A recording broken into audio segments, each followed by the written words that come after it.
ஒரு பொண்ணுக்கு அம்மா மட்டும்தான் எல்லாமே. அம்மா இருக்கிற வரைக்கும் தான் பாசம், அன்பு எல்லாமே மலர்ந்து இருக்கும்.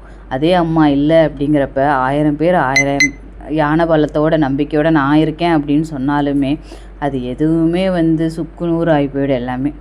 ஏன்னா அனுபவிக்கிறவங்களுக்கு மட்டும்தான் தெரியும் அவங்களோட வீடும் அந்த மனசும் ரொம்ப வெறிச்சோடி இருக்கும் அப்படிங்கிறது. நிறைய பேருக்கு இந்த மாதிரி அனுபவம் கிடச்சிருக்கும். ஒரு சிலர் பேருக்கு ரொம்ப ப்ளஸ்டாக அம்மா கூட ரொம்ப ஹாப்பியான லைஃப் லீட் பண்ணுவாங்க. இது எப்படின்னா அம்மா பொண்ணுங்களுக்கு மட்டும்தான் தெரியும். கல்யாணம் ஆகிறதுக்கு முன்னாடி வரைக்கும் நிறைய பேர் சொல்லுவாங்க, அம்மா பொண்ணு மாதிரி மட்டும் பேசிக்கிறீங்க, மாமியார் மருக மாதிரி இருக்கீங்க அப்படின்னு நிறைய பேர் வீட்டில் பேசிப்பாங்க. அதே வீடு தான் கல்யாணம் ஆனதுக்கப்புறம் அம்மாவும் பொண்ணும் அவ்வளோ அந்யோன்யமாக இருப்பாங்க. ஏன்னா நம்ம மனசு நம்ம கண்ணும் வேறு யாரையுமே தேடாது, நம்ம அம்மாவை மட்டுமே தேடும். அம்மா மட்டும்தான் நீ எவ்வளோ நாள் ஆச்சு வீட்டுக்கு வா அப்படின்னு கூப்பிடுவாங்க.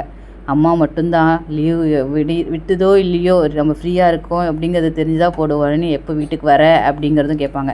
வீட்டிலேருந்து 4 நாள் சரி 1 வாரம் கழித்து மறுபடியும் போனால் கூட மறுபடியும் எப்போ வரேன்னு கேட்பாங்க. அம்மா மட்டும்தான் சீக்கிரம் இந்தா சாப்பிடு அப்படின்னு நமக்கு